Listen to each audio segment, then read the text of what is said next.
There's a little man, some of you read his book, God's Smuggler. How many read his book, God's Smuggler? Wonderful, exciting book. I knew that little man. In fact, I gave him that title before after he put the book together. I said, well, you're God's Smuggler. And he had been over in China. And he said when he was in Shanghai, he noticed men sitting on the side of the road. They'd been for a haircut. And when their hair was cut, they left a cross in the middle of their heads. Cut the patches out, left the hair standing up in a cross there. And then they had to sit on the sidewalk. And the young communists came past and hoisted all the flame they could and spat on their heads. The church tonight is suffering untold agony. You listen to the sweet little boys over the radio, they'll tell you that the Russians are going to come and burn the country up and they're going to put us into hell itself. But you know, you little darlings, you've been so faithful, you're so thin with your fasting, and your homes are so poor and poverty-stricken, and you haven't 2 dimes to your name, and you're so stricken and helpless, that just out of His great mercy, the Lord's going to rapture you out of it so you won't have to suffer one little stroke. All the suffering is for the Christians in Russia and the Christians in China, but nobody in America is going to suffer because we're the most faithful people on God's earth. Isn't that lovely? Well, the man who tells you that is a liar.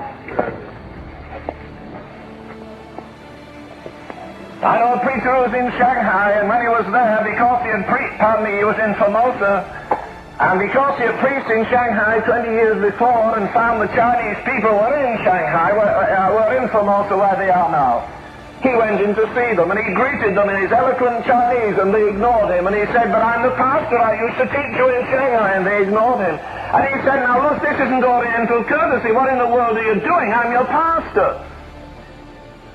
One man looked up from his busy work and just frowned and said, you're a false prophet. A what? You're a false prophet?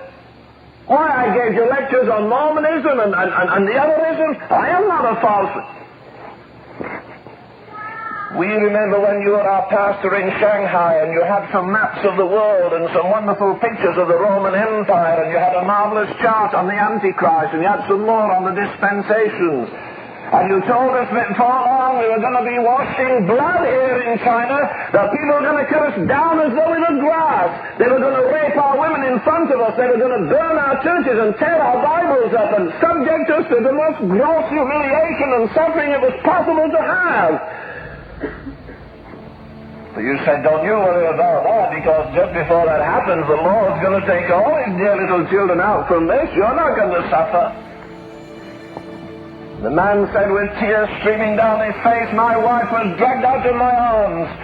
And the last time I heard, she'd had 3 children to the Russian guards. My daughter was taken away, and my sons and my children were taken away. You told us everything that was true except one thing. We weren't snatched out of this misery. The Lord didn't spare us. We're living in anguish and suffering.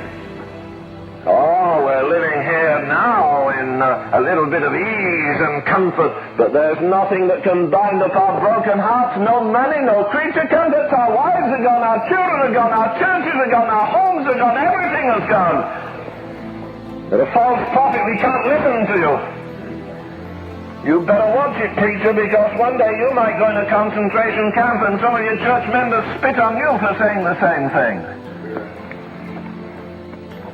It's easy to stand up and say excitedly, we glory in tribulation, in infirmity, in necessities, and you go home and have a steak dinner this size and put your feet up and watch the Rams play Sunday afternoon and feel that you've really got another star in your crown because, well, very reluctantly, you did go to church Sunday night. Not many people do that, you know, and that really proves I'm a saint.